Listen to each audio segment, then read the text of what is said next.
Hi and welcome to HS community. नमस्कार दोस्तों, स्वागत है आपका आपके अपने चैनल हंग्री स्पिरिट्स में। हंग्री स्पिरिट्स देख रहे सारे दर्शकों का मैं अंजू शर्मा दिल से स्वागत करती हूँ। आज का एपिसोड देख के, अनुज का बिहेवियर देख के काफी लोगों का दिल टूटा। और दिल तो टूटना ही था क्योंकि प्यार ही अनुज से इतना है। जब अनुज के मुख से ऐसे डायलॉग सुनते हैं तो दिल टूटता है।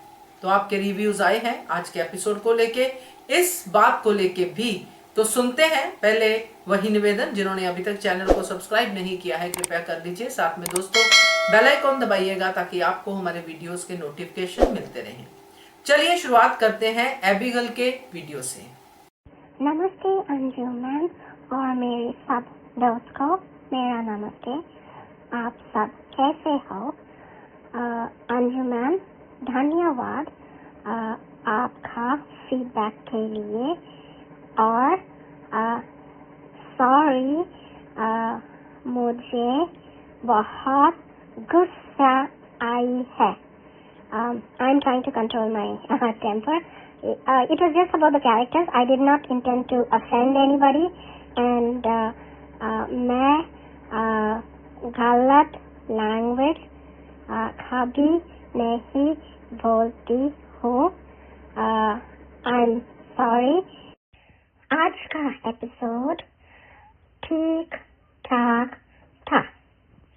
So it started with Anupama walking with Deepu, and Deepu is giving her encouragement that she should be brave and ready for the competition, to focus on the competition. So basically he's giving her a lot of encouragement, and he notices she's worried.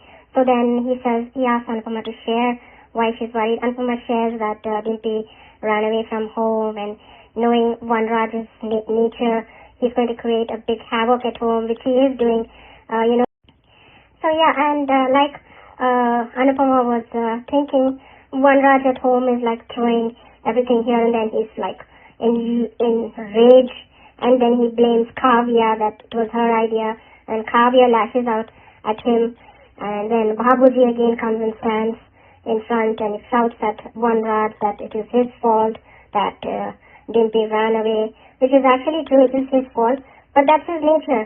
And again, now see, Bar saying if Anupama was there, everybody are only thinking of Anupama when they are in trouble. And then Vanraj always thinks bad about Anupama.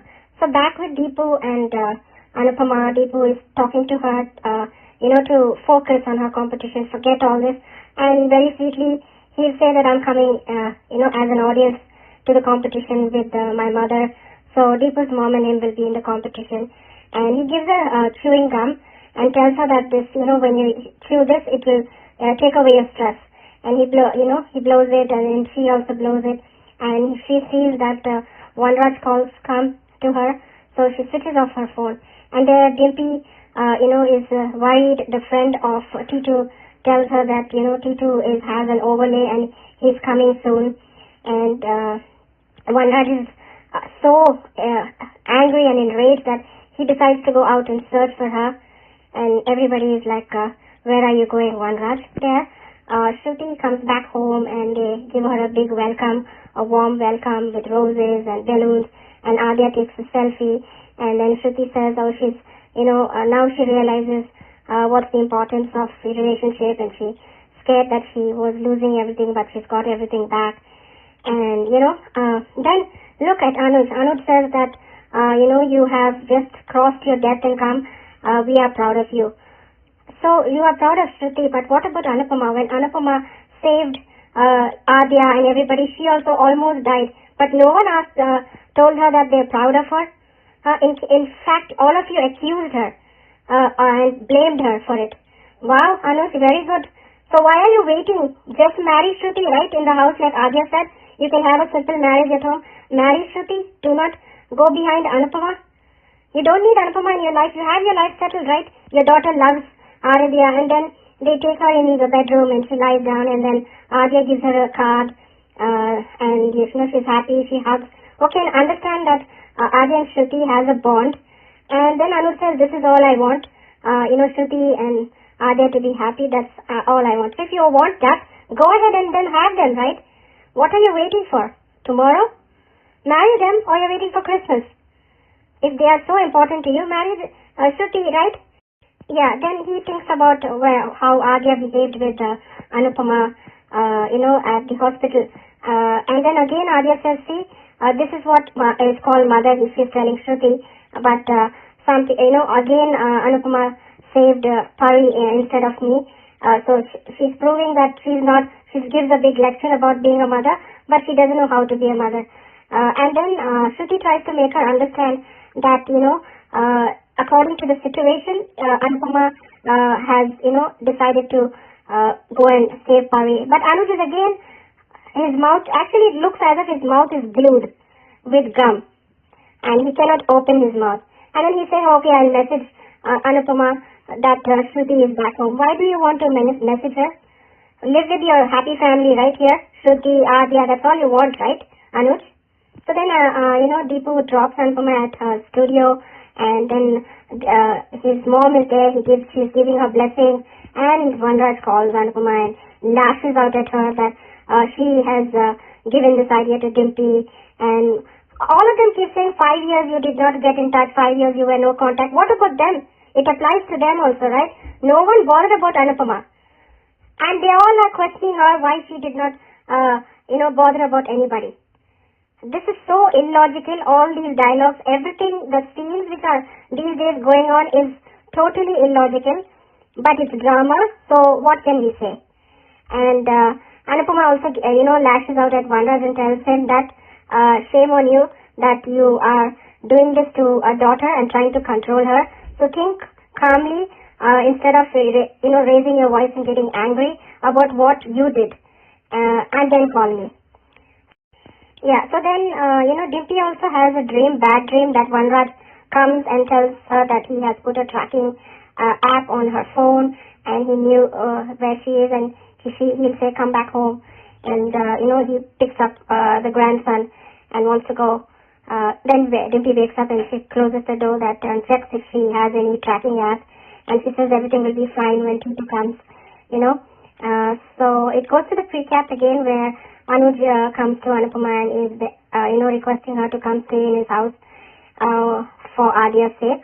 And I also saw the, news channel of the scenes. So I have commented on them. Well, I'm sharing this is because I relate to Anupama, and I'm asking, for her to upgrade her skills is because I have experienced this. When I got married with my husband, and my husband is educated, he's done his master's, he's well educated, and ours is a love story. So my mother-in-law, being an Indian from Punjab, she was against the marriage. One is because I'm white, and they think white women cannot take care of their sons. But I do not believe in pampering or taking care of another son. I can have my own children, I don't need an adult son. Okay, that was my thinking. But basically, my mother-in-law and sometimes even my children thought that I am not educated to the level of my husband's education. Only just because I'm white, I have an advantage. And constantly, they put me down because I couldn't afford for college. Frankly speaking, the tuition fees over here is very high, and I couldn't go to college. So after marriage, I know I'm married for around 17 years. And my husband, like 4 to 5 years back, asked me that the children are now grown up, what do you want to do? And he said, instead of feeling insecure, upgrade yourself if you want. Stop being insecure. So I said, fine, I want to complete college. And he said, fine, do what you want. So I completed my college. For 4 years I've been studying in college at this age, at 40. And everybody in the family thought, she's in 40, what is she going to study? So I proved myself. I just graduated in June 2023, and I got a 74%. I got a 3.6 GPA, and in all my exams I've got a 4 GPA, 3. I passed with a 80%. So now all my children proudly say that my mom has just completed college, and they come to me for all their school assignments and everything. So That is why I am insisting on Anupama upgrading herself. I forgot to mention that in the pre-cap when Anuj brings Anupama home, yeah, those roses were not for Anupama, they were for Shruti. And Adya questions what is she doing here. Look at her, she doesn't look anywhere that she just tried to commit suicide. She looks fine and healthy. Anyway, we'll see the episode and then we'll come to know. I've also shared some of my personal story which relates to Anupama, and I hope you do not mind that, Anju ma'am, that I'm sharing my personal stories. I'm only sharing some things which relate to the series Anupama. And that's all for today. Thank you, Anju ma'am, and good night all. Love you all. Thank you so much Abby, इतनी प्यारी और इतनी encouraging story share करने के लिए। मैं तो हमेशा से ये कहती हूँ कि ये अनुपमा का जो हम धारावाहिक देख रहे हैं, अनुपमा का सफर देख रहे हैं, ये सिर्फ एक कैरेक्टर का सफर नहीं है, ये हर एक उस लेडी का, हर एक वुमेन का सफर है जिसने अपनी जिंदगी में ये सब हर्डल्स देखे हैं और उनको जीता है। आपने भी वही एक्सपीरियंस किया है और आपने आज शेयर किया है। बहुत बड़ा दिल चाहिए अपने इस एक्सपीरियंस को शेयर करने के लिए, और आपका बहुत बहुत स्वागत है। ऐसे एक्सपीरियंस शेयर कीजिए जिसलिए और लोग भी एनकरेज हों। 40 इयर्स की एज में कॉलेज करना, फिर इतने अच्छे मार्क्स लेना, रियली कमेंडेबल। तो बहुत बढ़िया लगा आपका एक्सपीरियंस सुनकर, और अनुपमा का रिव्यू तो आप देते ही हैं बहुत अच्छा। तो thank you so much Abby, आप प्लीज शेयर कीजिए। इस बात को लेके कभी कोई माइंड नहीं करेगा, क्योंकि जिससे भी एनकरेजमेंट मिलती है उससे ले लेनी चाहिए, क्योंकि आजकल ये बहुत कम मिलती है, ज्ञान ज्यादा मिलता है। एक्चुअल प्रूफ के साथ अगर एनकरेजमेंट मिले तो बहुत बहुत शुक्रिया उस इंसान का, आपका सबसे पहले, क्योंकि आपने भी आज अपने वीडियो में ये शेयर किया। Thank you so much. आगे बढ़ते हैं, अगला रिव्यू सुनते हैं। हेलो अंजू जी, आपको और मेरी सारी फ्रेंड्स को मेरा प्यार भरा नमस्ते। अंजू जी, आज अनुपमा का परेशानी दिखती है, वो किन डिम्पल का कॉल आ गया, पहले से परेशान थी बेचारी, और ज़्यादा परेशान हो रही है। डिम्पल ने उसको बताया, भाग गई, तो जाहिर सी बात है उसकी परेशानी और बढ़ गई। कंपटीशन सर पे है, पर अच्छा लगा दीपू का यशदीप का उसी समय वहाँ आना, अनुपमा से बात करना और उसको बताना कि बीजी आने वाली है। वो सुन के तो मुझे बहुत अच्छा लगा कि चलो अनुपमा का इस मुश्किल जो सफ़र है, अभी जो कंपटीशन है वहाँ बीजी उसका है, साथ है। अगर कल अनुपमा को कुछ होता है, जैसे वो बेहोश हुई, तो बीजी वहाँ रहेगी, संभाल लेगी अनुपमा को। एक अच्छी उम्मीद मुझे दिखी, अच्छा लगा वो देख के, सच में दिल को ठंडक बैठी मिली आज। और अनुज का भी सॉरी यशदीप का भी वो उसको बबल गम वो देना खिलाना, वो मस्ती भी थोड़ा अच्छा है, मूड चेंज होता है, हंसी मजाक होती है, वो भी अच्छा जायज़ सा लगा, वो अच्छा लगा। उसके बाद अनुज का इधर दिखाते हैं कि अनुज के घर में जो श्रुति की पार्टी यानी वेलकम जो है ग्रैंड कहते हैं उसको वेलकम किया जा रहा है, वो ठीक है, चलो अपनी जगह की आद्या श्रुति को चाहती है तो वो कर रही है, वो भी मुझे ठीक ठीक लगा। उसमें दर्द नहीं होता, ठीक है लगा मुझे, क्योंकि वो पेशेंट है, अब उसकी फैमिली मेम्बर है तो ठीक है। पर उसके बाद जो हुआ वहाँ बातें, जैसे उसने थैंक यू कार्ड दिया और मेरी जान बचाई बोला, तो मैं तो सुन नहीं रह गई भाई थोड़ी देर के लिए, ये बोल क्या रही है। और बड़ा देख रही थी कि श्रुति ने एक्सेप्ट भी किया उस बात को, और कहा कि मैं ये तो करूँगी ऐसा, तुम मेरे लिए सबसे ज़्यादा मैंने जो भी उसने डायलॉग मारे उसे मान भी लिया। तो मुझे अजीब सा लगा कि ये बात आध्या भी जानती है कि कैसे मुझे क्या था, कैसे सीन देख लिया था, ठीक है बच्चे है मान लेती थोड़ी देर के लिए। पर यहाँ पे अनुज ने भी सुना भी था, देखा भी होगा, मुआना हम अंदाज लगा सकते हैं।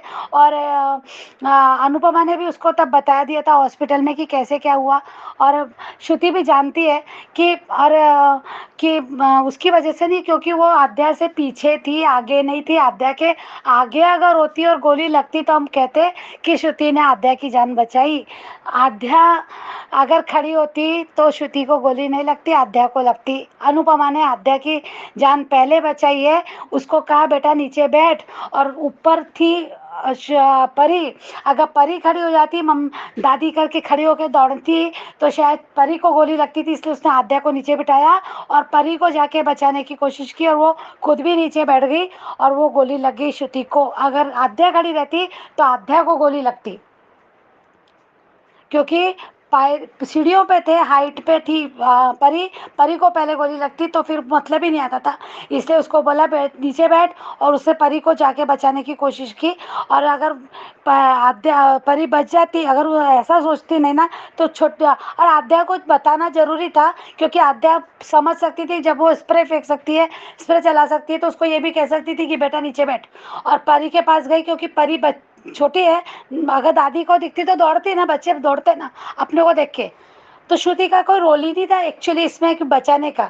हाँ, उसका दर्द था, उसकी विश थी, उसकी दुआ, ठीक है, वो डर गई थी, वो भी डर गई थी, माँ है, वो भी माँ आद्या से प्यार करती, मैं ये नहीं कह रही पर बचाने का क्रेडिट श्रुति को मिला तो ये गलत है, सरासर गलत है।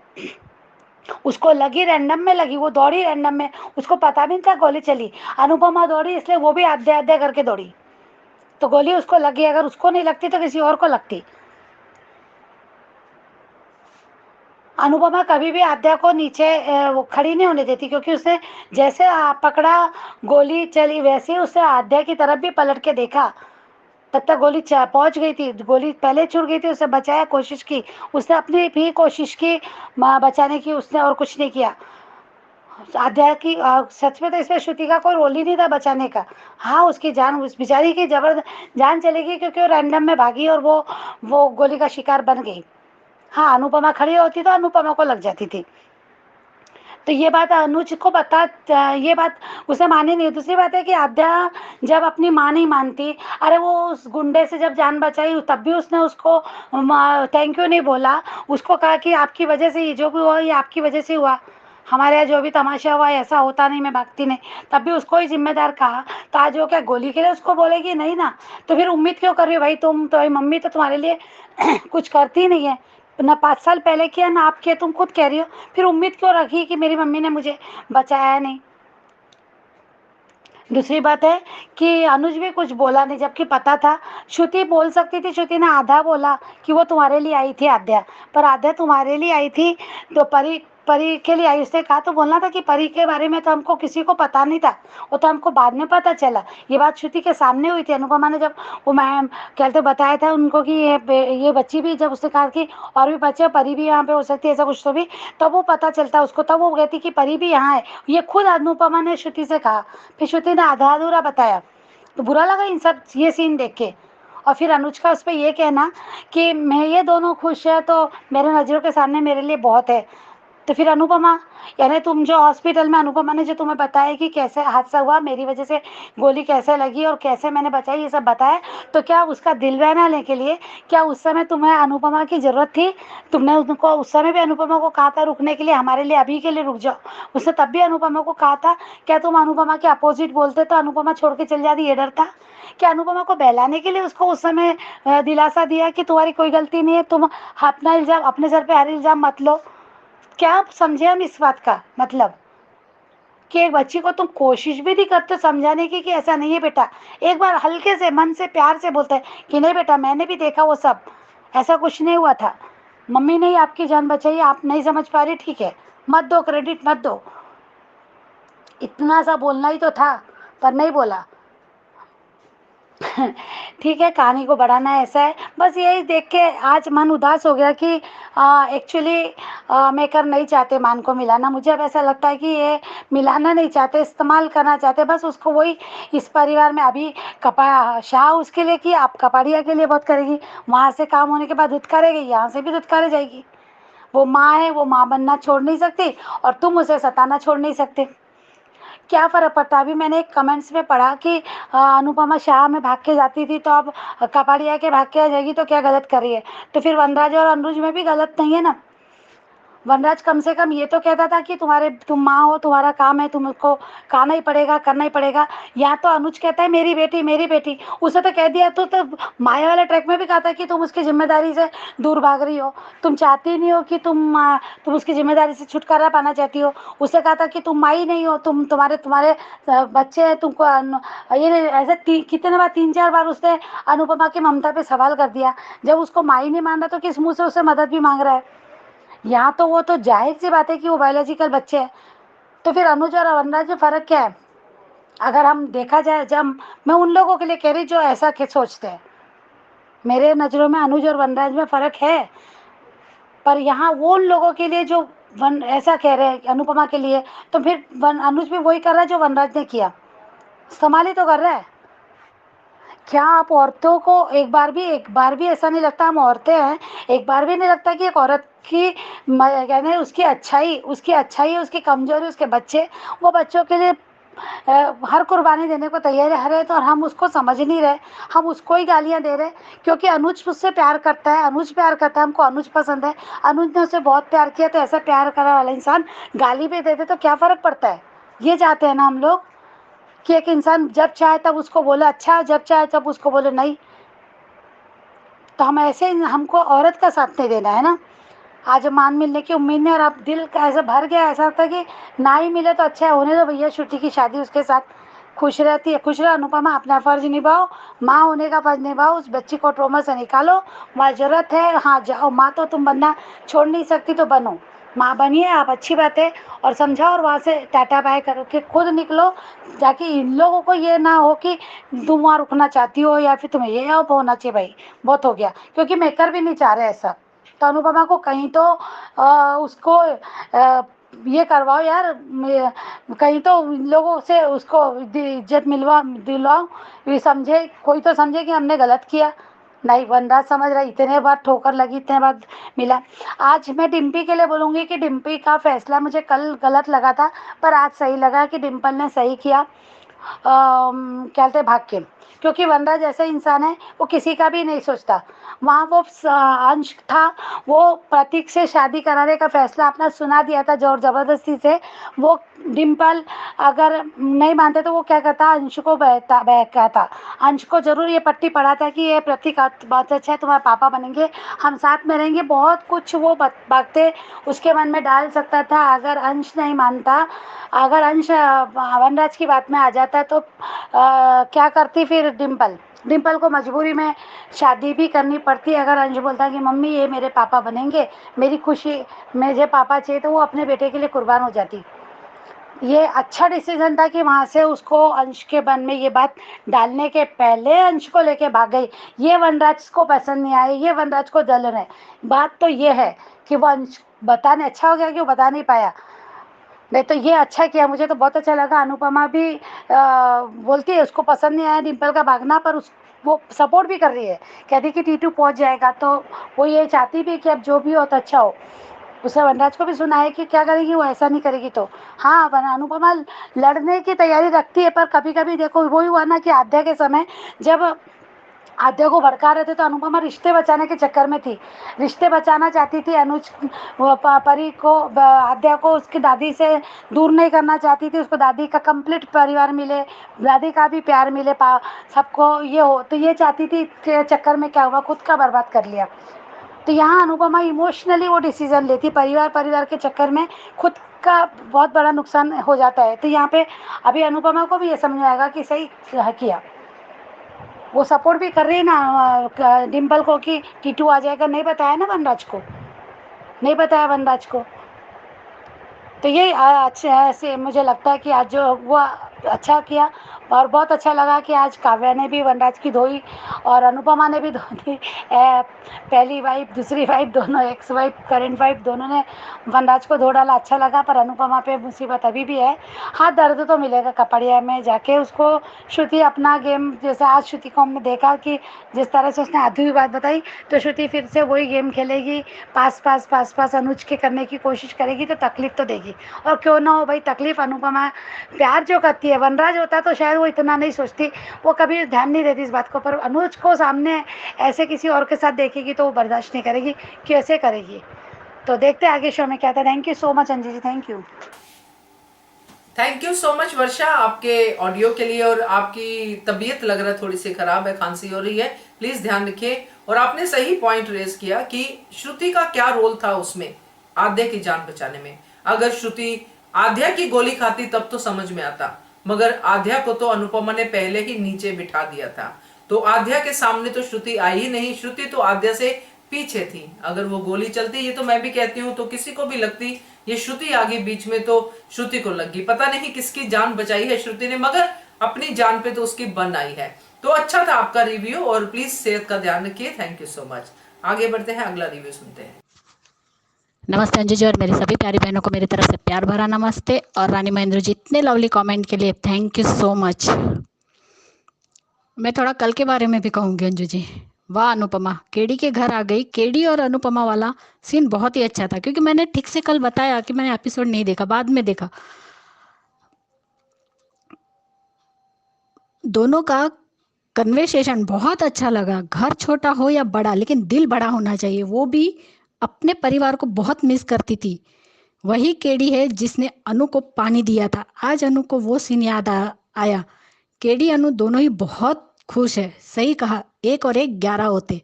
अनुज के लिए 26 साल के प्यार पर बेटी का प्यार भारी पड़ गया। श्रुति बात कर रही थी तो उसने आद्या को क्यों नहीं रोका। अनुपमा के बच्चे इंसल्ट करते थे, अब ये अनुज के घर जाएगी तो आद्या इंसल्ट करती रहेगी। क्या लाइफ है अनुपमा की। ना ही पति का प्यार मिला, ना ही बच्चों से इज्जत। आद्या का डीएनए मैच करवा के देखना चाहिए। पाखी और तोसू से सारे गुण हैं इसमें। जरूरत में माँ के गले लगो, जरूरत खत्म होते ही माँ को घर से निकाल दो। कल श्रुति भी कुछ नहीं बोली, और वो क्यों बोलेगी। आद्या श्रुति का ट्रम्प कार्ड है अनुज तक पहुंचने का। आद्या की गलतफहमी को सही करना होता तो 4 सालों में नहीं करती। उसको अनुज चाहिए। वो माँ बेटी को साथ लाने की गलती नहीं करेगी, क्योंकि फिर उसके लिए जगह नहीं बचेगी। आई होप शायद श्रुति का मन बदल जाए और तब तक आद्या भी अनुपमा के पास आ जाए। आज का एपिसोड अनुपमा को बोलने भी नहीं दिया और डिम्पी ने सारी बातें कहकर फोन रख दिया। वाह दीपू जी, अनु को चेयरअप करने आए हैं। आ गए, बीजी को भी लेने जाने वाले हैं। डिम्पी को अनुपमा को बताना जरूरी समझा, इसलिए उसने बता दिया फोन करके, और फोन स्विच ऑफ कर दिया। हिटलर और उसकी माँ डिसीजन उन्हीं पर भारी पड़ गया। चिड़िया उड़ गई। हाँ बा, आपके बेटे ने तो आज तक इतने अच्छे काम किए हैं, उसे तो नेशनल अवार्ड से सम्मानित किया जाए। माँ बेटे दोनों ही बेशरम है। तुम्हारा पोता उसका बेटा है और वो उसकी माँ है। तुमसे ज्यादा हक उसका है। दीपू ने कहा कि आप ही आज का राउंड जीतेगी। कोई और बात है अनुपमा, आप अपना मन हल्का, मुझे बता दीजिए, आपका मन हल्का हो जाएगा। अनु ने बता दिया कि वनराज किसी और के साथ शादी तय की तो वो घर से भाग गई। उसे पता है कि उसकी चिंता कोई नहीं करेगा, लेकिन वो इसलिए इनकी चिंता कर रही है कि उसे भी पता है कि सामने वाला इंसान कैसा है, जो अपने गुस्से में किसी की भी इज्जत नहीं करता है। और वनराज तो 1 नंबर का दुष्ट है, वो तो किसी को भी नहीं छोड़ेगा। Well done Kavya. और हाँ, काश तुम भी इस घर को छोड़कर चली जाती तो अच्छा होता, लेकिन अनु अभी तुम सिर्फ अपने सेमीफाइनल राउंड के बारे में सोचो। बाकी सब कुछ कान्हा जी के ऊपर छोड़ दो, वो सब देख लेंगे। तांडव तो जरूर करेगा, उसे दूसरा क्या आता है। डिम्पी को सारी बातें याद आ रही है। डिम्पी अगर परिवार अच्छा हो तो दोनों ही मिलता है। वाह काव्या, क्या सही कहा है कि ये आदमी का ईगो इतना बड़ा है कि उसे सिर्फ अपने बारे में ही सोचता है, बाकी सब जाए भाड़ में, उसे कोई फर्क नहीं पड़ता। आज काव्या की एक एक बात सही कही वनराज के बारे में। Well done Kavya. चलो बापूजी बोले तो सही, वरना क्या सही तो कहा बाप हो तो उसके बारे में सोचो। वाह बा, जब बेटा शादी तय कर रहा था तब तो अनुपमा की याद नहीं आई, अब मुसीबत आ गई तो अनुपमा भी याद आ गई। सेल्फिश सा, तुम घटिया, तुम्हारी सोच भी घटिया ही रहेगी। सही कहा दीपू जी ने, कंपटीशन के बारे में सोचिए। हाँ अनुपमा, पूरा ध्यान कंपटीशन पे लगाओ। मैंने ये सीन कल ही देखा था। खाइए, च्युइंगम खाइए और अपने गम का गुब्बारा फोड़ दीजिए। तो आ गया इंडिया से फोन। लो आ गया इंडिया से फोन। अनु ने फोन बंद कर दिया। वाह क्या आइडिया दिया है, जो बोया है वही तो काटोगे। अब लो आ गई श्रुति घर। हाँ आद्या उतारो आरती, तुम्हारी मम्मी जो आ गई है। इमोशनली ब्लैकमेलिंग शुरू। आद्या ये बदतमीज बहुत हो रही है। और अनुज अभी तक अनुपमा के लिए कोई स्टैंड नहीं लेता है, बस भीगी बिल्ली रहता है बेटी के आगे। सही है, वो अपने साथ हो रही बदतमीजी और जबरदस्ती नहीं रोक पा रहा है, अनुपमा के लिए खाक खड़ा होगा, फिर उसी से मदद मांगने पहुंच जाएगा।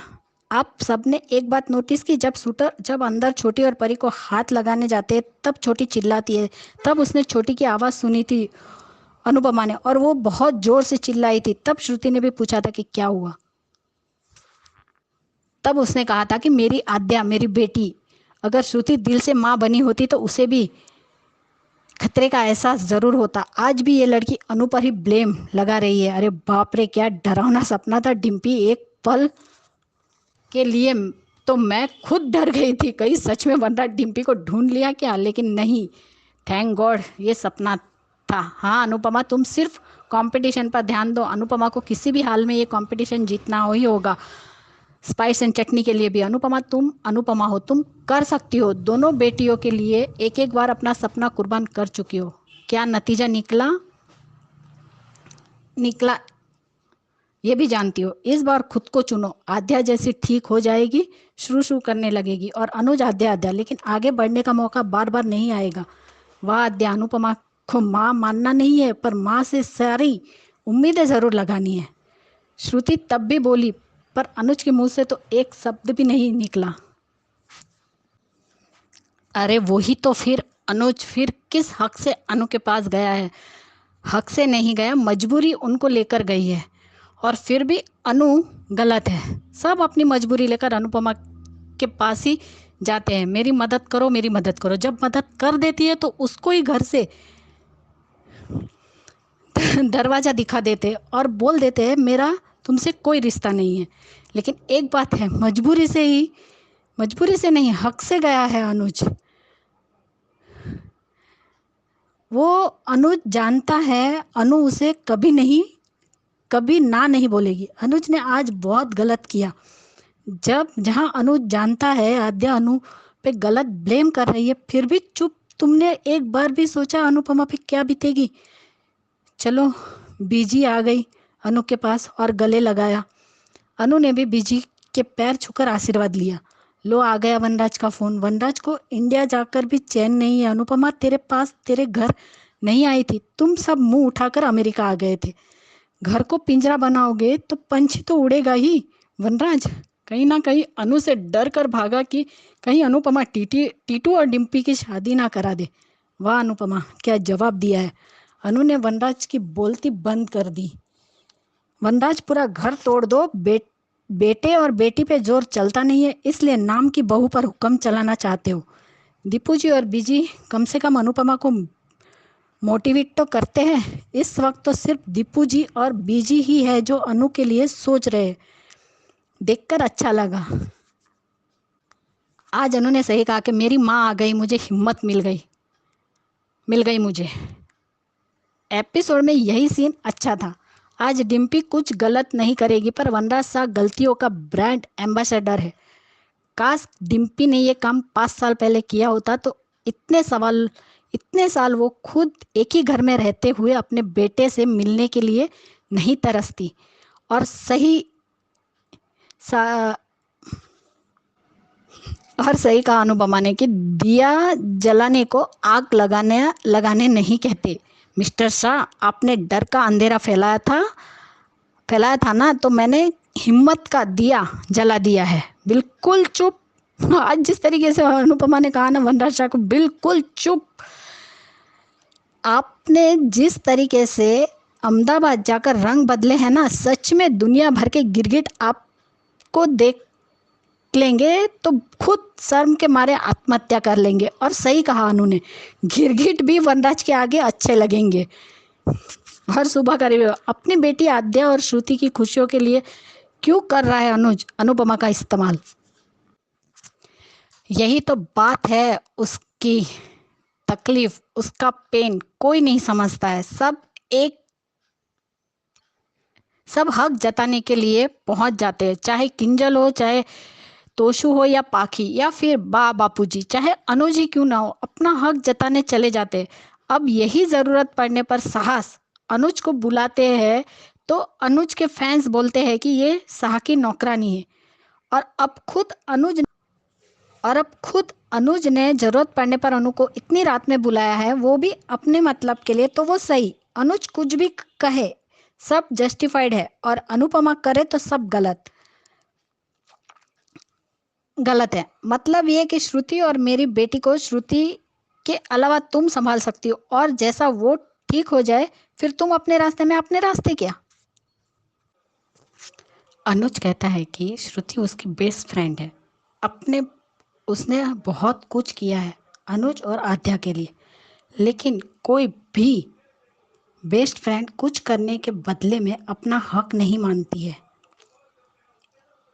मांगती है। बेस्ट फ्रेंड देविका और धीरज जैसे होते हैं जो प्यार करने वालों को मिलाने की कोशिश करते हैं, उनके झगड़े मिटाने की कोशिश करते हैं। दोस्ती के हक से डांटना, समझाना, समय पड़ने पर लड़ना, ये होती है दोस्ती। ये नहीं कि हालातों का फायदा उठाकर एहसानों के बदले में अपना उल्लू सीधा कर लो।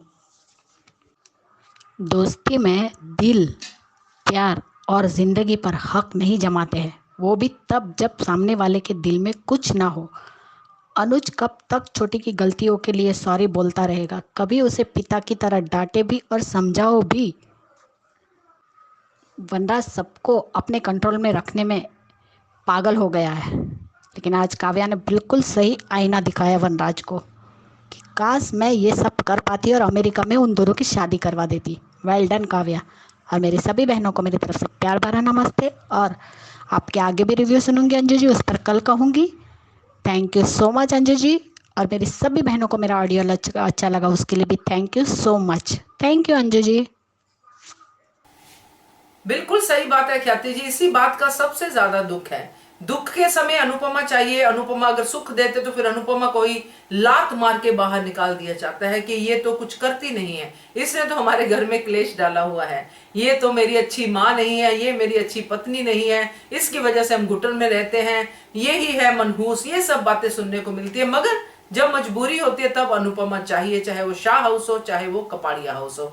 तो ये बात तो बहुत ही क्लियरली सामने आती हुई दिखाई दे रही है। हाँ, कसूर अनुपमा का लोग निकालते हैं, इस बात में है। अगर अनुपमा स्वार्थी हो जाए तो फिर ठीक है, फिर अनुपमा अपना जीवन जिए, मगर स्वार्थी होना अनुपमा का स्वभाव है ही नहीं। इसी बात का हर्जाना वो आज तक भर रही है। तो थैंक यू सो मच ख्याति जी, आपका ऑडियो अच्छा था।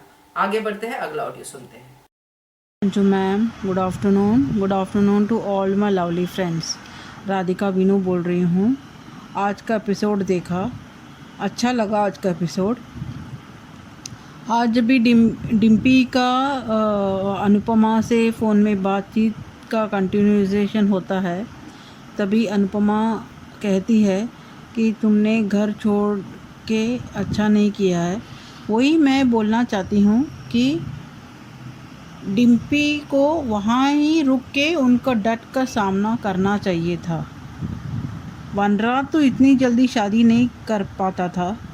टीटू आने के बाद ये दोनों मिलके वनराज के सामने ही वनराज के आँखों में आँखों डाल के बोल के उसके सामने ही वो घर छोड़ के निकलना था। तभी वनराज का चेहरा देखने के लायक रहता था। अभी भी आज भी जिस तरह से वो बौखला गया है, उसको ईगो को इतना हर्ट हुआ है, जिस तरह से काव्या ने उसको धोया और डिम्पी ने ये डिसीजन लेके उसको ईगो को हर्ट किया है, उसके बाद अनुपमा ने तो उसे अच्छी सुनाई है, तो उसके वजह से वो और ज़्यादा भुखला गया है। पर उसकी अकड़ इतने में उसकी अकड़ ठिकाने में नहीं आएगी। उसको तो उससे भी बड़ा कुछ होना चाहिए, जिस तरह से उसको ईगो ही चकनाचूर हो जाए। क्योंकि जिस तरह से वो हंसता है, वो हंसी न पाए, ऐसा हो जाना चाहिए। मैं तो ऐसा चाहती हूँ सच में। उसकी गंदी हंसी वो देखने को ही नहीं होता है, जिस तरह से वो गंदी स्माइल देता है। और बा का तो क्या बोलना है, जब भी कुछ भी इनके घर में होता है तो अनुपमा की याद आ जाती है उनको, और जब भी ज़रूरत पे वो बेटी भी बना लेती है, नहीं तो अपने बेटे के साइड में ही लेती है, जितना भी अगर बेटा गलत हो तो भी। और आज बापूजी और काव्या का बहुत अच्छा लगा कि उन्होंने भी वनराज को बराबर ईंट के जवाब से, पत्थर से जवाब दिया। पर ये एक बात चूकती है कि जब भी अनुपमा के बारे में वनराज बोलता है तभी बापूजी चुप क्यों हो जाते हैं। तभी भी बापूजी को स्टैंड लेना चाहिए। वैसे ही अगर अनुपमा को जब भी बहुत साल पहले अगर बापूजी ने स्टैंड लिया होता तो वो बात ही अलग रहती थी। पर खैर, अभी देर से ही कम से कम बापूजी इतना तो स्टैंड ले रहे हैं, शुक्र है उसके लिए। और डिम्पी अभी तो सेफ़ है। मैं वही चाहती थी कि कम से कम अभी अकेली नहीं जा रही है, वंश को लेके जा रही है, अंश को, तो इतने रात में सेफ्टी भी ज़रूरी है। आखिर ये तो सीरियल है, अगर उनको बुरा दिखाना चाहते हैं तो दिखा सकते हैं, अगर इस इंसिडेंट से अच्छा होगा तो अच्छा भी दिखा सकते हैं। पर है द रियल दिस वन, किसी को अगर घर से निकलने का है तो अगर सीना छोड़ के अगर आप निकलना चाहते हो तो बोल के निकल जाओ, उतना तो आप स्ट्रांग होना चाहिए। और अभी डिम्पी ने जिस तरह से बोला कि अभी मम्मी को परेशान नहीं करूँगी, उनका कंपटीशन है सेमीफाइनल का, कम से कम इतना अकल भी आ गए तो अच्छा है डिम्पी, क्योंकि अपनी लड़ाई खुद लड़नी चाहिए। दूसरा कोई सिर्फ स्टैंड मॉरल सपोर्ट दे सकता है, पर अपने आप को ही स्टैंड देके खुद लड़ाई लड़नी चाहिए। अगर दूसरा ही आपका लड़ाई लड़ते रहे तो आप करोगे क्या? आखिर तक आपको ही लड़ाई लड़नी है, क्योंकि ज़िंदगी आपका है। तो ये बात अगर आपको समझ में आ गया तो अच्छा है कि कम से कम एक मुसीबत से तो अनुपमा को छुटकारा मिल जाएगा। और यह मैं केंजल और तोशु के बारे में बोलना चाहती हूँ।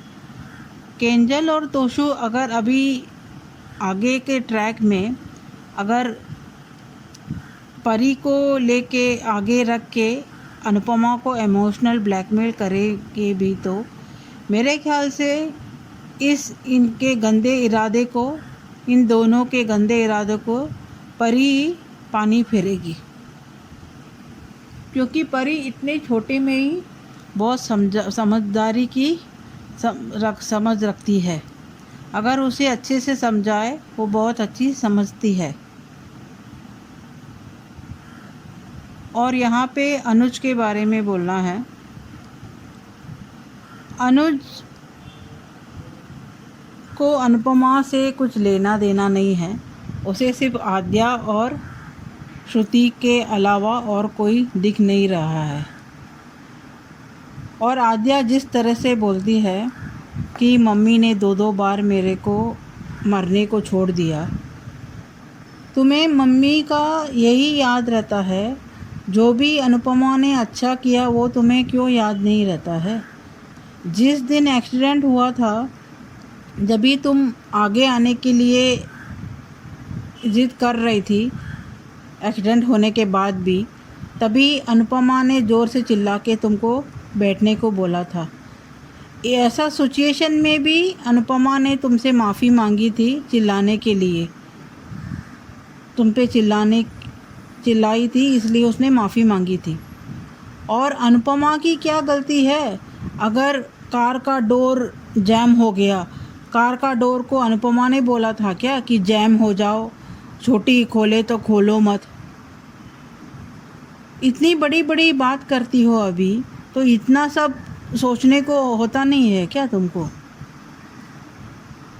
और अभी श्रुति शू शू कर रही हो, तो जल्दी से जल्दी शू और पॉप्स की शादी करवा के अनुपमा को बख्श दो। मैं तो ये चाहती हूँ अनुपमा अगर अनुज के घर जाए भी अपना ममता का, अपना माँ बनने का फ़र्ज़ भी निभाए और आद्या को ठीक करे भी।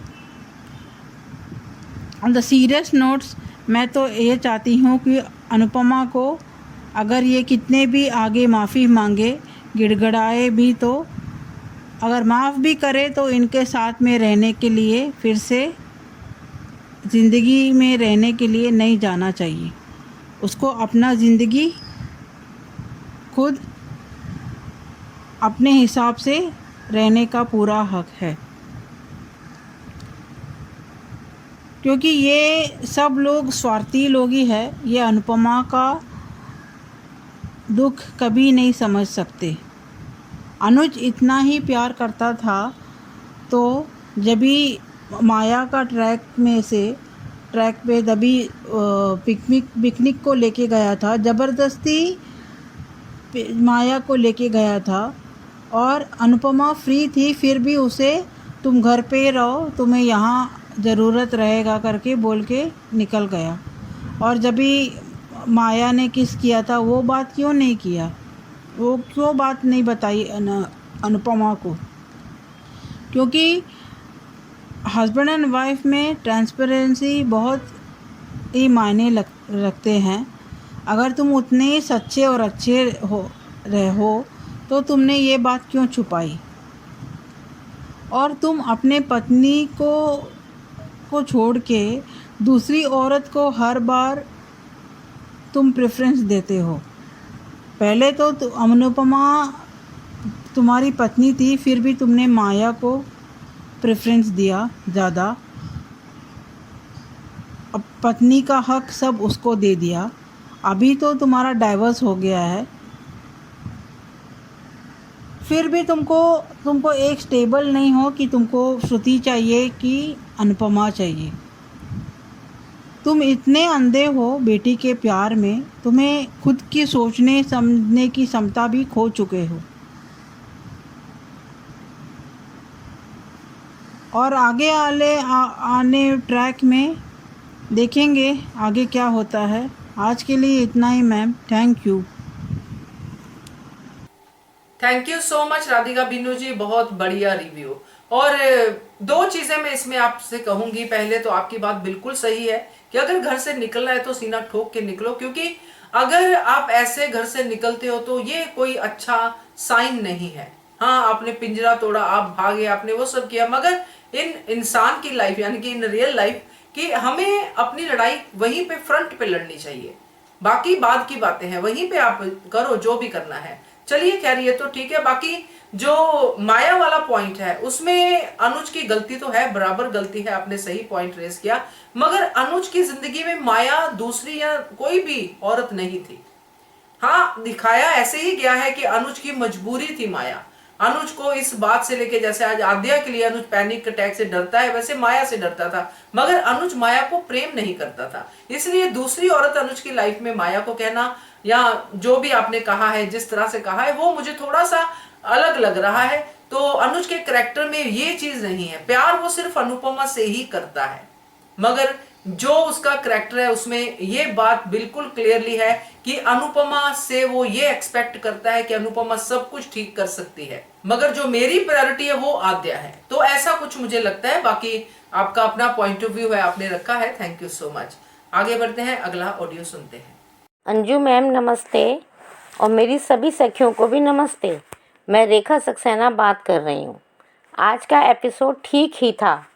शुरुआत में डिम्पी के फ़ोन से होती है, जो अनुपमा को बताती है कि उसने घर छोड़ दिया, और अनुपमा चिंतित हो जाती है। लेकिन अनुपमा को ये भी पता है कि डिम्पी स्ट्रॉन्ग बन सकती है। उधर बनराज शाह गुस्से में बिलबिला रहा है। जो परिवार बनराज से डरता था, उस परिवार की बहू ने बगावत कर दिया। ये बनराज की गैरत को कैसे गंवारा होगा। अंश को अपने पास रखने के लिए डिम्पी को इस कदर दबाया और इस कदर तक उसको परेशान किया कि वो बगावत करने पर मजबूर हो गई। इसमें डिम्पी का दोष नहीं, बनराज का ही दोष है। कहता कुछ है और करता कुछ है। बनराज को बाबूजी की बातें, काव्या की बातें समझ में भी नहीं आएंगी। दोनों समझा रहे हैं, लेकिन वो काव्या पर शक करता है कि काव्या ने सिखाया होगा। और बैल बुद्धि बनराज को कौन समझाएगा कि जब घोड़े की लगाम को जोर से खींचोगे तो घोड़ा तो तेज भागेगा ही, लेकिन जो प्रिजम्पशन की दुनिया में रहता हो, अपने आप दूसरों के बारे में गलत राय बनाता हो, तो उसको तो भगवान भी नहीं समझा सकता। गुस्से में पागल बनराज काव्या को धमकी देता है तो बाबूजी बीच में आ जाते हैं, लेकिन बा एज यूजुअल अपनी हर समस्या में अनुपमा को खींचना चाहती है। और बनराज भी सोचने लगता है कि कहीं ये आइडिया अनुपमा का तो नहीं। उधर यशदीप हमेशा की तरह अनुपमा को चीयर करता है, उसके साथ डिम्पी की समस्या सुनता है और उसको समझाता भी है। अनुपमा को बब्बल गम देकर कहता है कि खाइए और गम का गुब्बारा फोड़ दीजिए। क्या बात है! सच में अनुपमा को यशदीप के रूप में बहुत अच्छा दोस्त मिला है। जब उसके अपने चाहे शाह परिवार वाले हों, चाहे अनुज उस पर परेशानियों का बोझ डाल रहे हों, उस समय यशदीप उन परेशानियों को अनुपमा से दूर करने की कोशिश करता है। बनराज का फ़ोन आता है तो अनुपमा फ़ोन काट देती है। सही किया, बहुत अच्छा किया। हॉस्पिटल से श्रुति अनुज के घर या कहें तो अपने घर आती है, क्योंकि अब तो अनुज ने भी शादी का वायदा कर दिया है। और आध्या तो व्हील चेयर पे ही लेटे लेटे फेरे करवा देती श्रुति के। बस ये आइडिया उसके दिमाग में आया नहीं। दोनों श्रुति का स्वागत करते हैं और खुश होते हैं, लेकिन आध्या यहाँ भी अनुपमा को कोसना नहीं छोड़ती है। वो कहती है कि श्रुति ने मेरी जान बचाई। तब श्रुति कहती है कि अनुपमा मुझसे पहले तुम्हारे स्कूल पर पहुंच गई थी। आध्या ने कहा वो मेरे लिए नहीं, परी के लिए पहुंची थी। यही बात और ऐसी ही बातें छोटी से छोटी बात को बड़ा बना देती हैं। क्या श्रुति को उस समय ये नहीं कहना चाहिए था कि तुम्हारे लिए स्कूल आई थी? स्कूल आने के बाद अनुपमा को पता चला कि परी भी यहाँ है। आध्या के साथ यही हुआ है। किसी ने भी, चाहे अनुज हो या श्रुति हो, कभी भी आध्या को कंप्लीट बात बताई नहीं। आधी अधूरी जानकारी हमेशा जहर के समान होती है और आध्या वो जहर पीती रही, नफ़रत पालती रही। अनुज तो वैसे भी गूंगा गुड्डा है, उसकी वजह से तो आध्या आज तक किसी भी परिस्थिति को क्लियर देख ही नहीं पाई और नफ़रत का पहाड़ बनाती रही। अनुज श्रुति और आध्या को खुश देखना चाहता है तो अनुपमा को क्यों बता रहा है? क्या उसको पता नहीं कि आज उसका सुपरस्टार शेफ का सेमीफाइनल है? कहाँ गई अब उसकी चिंता? आज उसकी चिंता अनुपमा के लिए तो नहीं दिख रही। उधर डिम्पी टीटू के दोस्त के घर पे रह रही है। अनुपमा को फ़ोन करके बताती है, लेकिन अब डिम्पी ने फैसला कर लिया है कि ये मेरी लड़ाई है और मुझे भी लड़ाई अपनी आप ही लड़नी है। वेल डन डिम्पी, बहुत अच्छा फैसला है। सुपरस्टार शेफ के मंच पे दीपू और बीजी पहुंचते हैं और अनुपमा को चीयर करते हैं और आशीर्वाद देते हैं। अनुपमा कहती है कि मेरी माँ आ गई, मुझे हिम्मत मिल गई। लेकिन वहाँ भी बनराज का फ़ोन यशदीप के पास आता है। ऐसा लगता है बनराज मेंटल हो जाएगा, क्योंकि उसकी ईगो पर, उसके अहम पे बहुत बड़ी चोट लगी है। अनुपमा फ़ोन उठाती है और कहती है कि आपने अंधेरे का दिया जलाया तो मैंने हिम्मत का दिया जला दिया। लेकिन बनराज खुद ही अनुपमा से रिश्ता तोड़ने वाली बात कहता है। अरे बनराज, तुमने ही तो अनुपमा से सारे रिश्ते तोड़े थे और एलिगेशन अनुपमा पे लगा रहे हो। बेचारा बन के अपने बूढ़े माँ बाप के बारे में बात कर रहा है।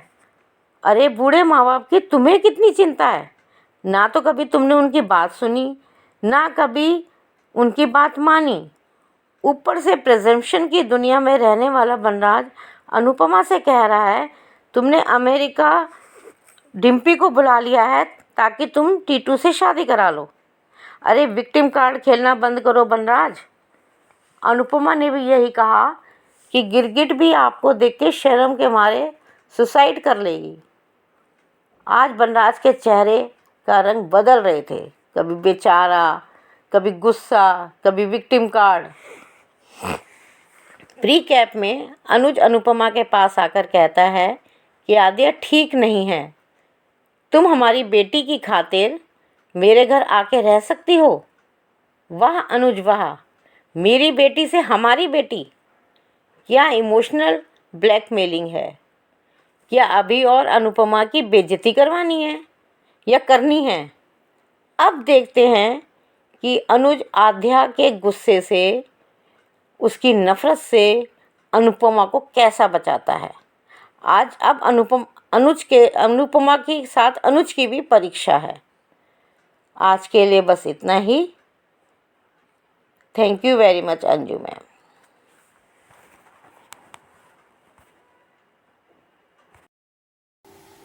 सही कहा रेखा जी आपने कि जब अनुपमा को मनाना था वनराज ने कि अनुपमा से सच चुगलवा ले कि डिम्पी कहाँ पे है, तो अपने बेचारे बूढ़े माँ बाप का भी उसने सहारा लिया। बात बिल्कुल सही है, मैंने भी अपने वीडियो में कवर किया है। तो अच्छा रिव्यू है आपका, आपने सही कहा है अनुज के बारे में भी, जिस तरह से आपने अपनी बातें कही हैं, और श्रुति के बारे में भी कि श्रुति ने आधी ही इंफॉर्मेशन दी है अपना किसको, आद्या को। तो thank you so much Rekha ji आपके ऑडियो के लिए। तो ये थे दोस्तों आज के एचएस कम्युनिटी के रिव्यूज। कैसे लगे आपको? अगर आपका भी मन है भेजने का और एचएस कम्युनिटी में भेजने का, तो पहले तो एचएस कम्युनिटी के मेंबर्स बन जाइए, हंगरी स्पिरिट्स के मेंबर बनिए, और फिर इस नंबर पे अपना ऑडियो या वीडियो भेजिए। नंबर है 9833155523। इस नंबर पे भेजिए, बनिए हिस्सा अनुपमा के एचएस कम्युनिटी की आवाज का। Thank you so much.